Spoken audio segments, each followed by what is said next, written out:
আপনারা দেখছেন মুর্শিদাবাদ মিডিয়া সত্য খবর এখন আপনার নাগালে। আমাদের চ্যানেল সাবস্ক্রাইব করুন, দেখতে থাকুন, সঙ্গে থাকুন। কারণ আমরা সেই শুভেন্দু আর দেখছি না যে শুভেন্দুকে আমরা দেখেছিলাম। এ শুভেন্দু সে শুভেন্দু নয়, এ শুভেন্দু এখন তো সবসময় কমনার মাইন্ডে চলছে। তো বলেছিল সকালে ধরবো বিকালে খরচ করবো, দর্শনের বিষয়ে বলেছিল। আদৌ কি করবে? যদি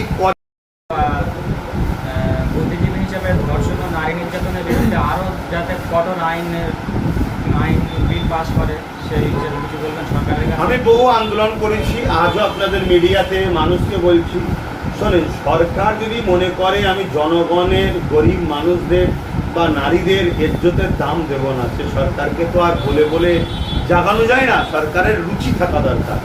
যে সরকার বসেছে, সরকার তো বলেছিল সকালে ধরবো বিকালে খরচ করবো, দর্শনের বিষয়ে বলেছিল। আদৌ কি করবে? যদি করে সেটা ভিন্ন বিষয়, তাহলে যেন তার সৎ ইচ্ছা আছে। কেন আমরা সেই শুভেন্দু আর দেখছি না যে শুভেন্দুকে আমরা দেখেছিলাম। এ শুভেন্দু সে শুভেন্দু নয়, এ শুভেন্দু এখন তো সবসময় কমনার মাইন্ডে চলছে। সব সময় আমরা অত পার্সেন্ট, এই ভাঙরে বললো না আমরা 70%, আরে আমরা কি, আমরা তো সবাই।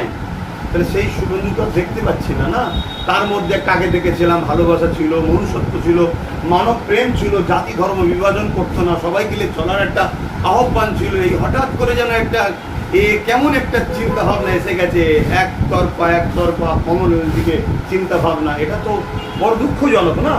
সেই জায়গায় আমাদের কথা কি সে আর পছন্দ করবে? কেন আমি মুসলিম, আবার ধর্ম, ওই লাইনেরই কথা বলছি।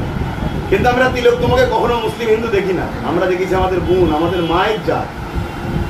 আমি প্রত্যেকটা প্রোগ্রামে গিয়ে, আজকের দিনেও প্রোগ্রামে গেলেও বলি, যদি ভালো আদর্শবান ছেলে তৈরি করতে পারো, সে যদি ডাক্তার হয়, তাহলে তিলোত্তমা বোনকে মতো কোনো বোন অঘটন ঘটবে না। ডাক্তার যদি ভালো আদর্শবান না হয়, তাহলে তিলোত্তমার মতো ঘটনা ঘটবে। আজও মানুষকে আমি স্মরণ করাই।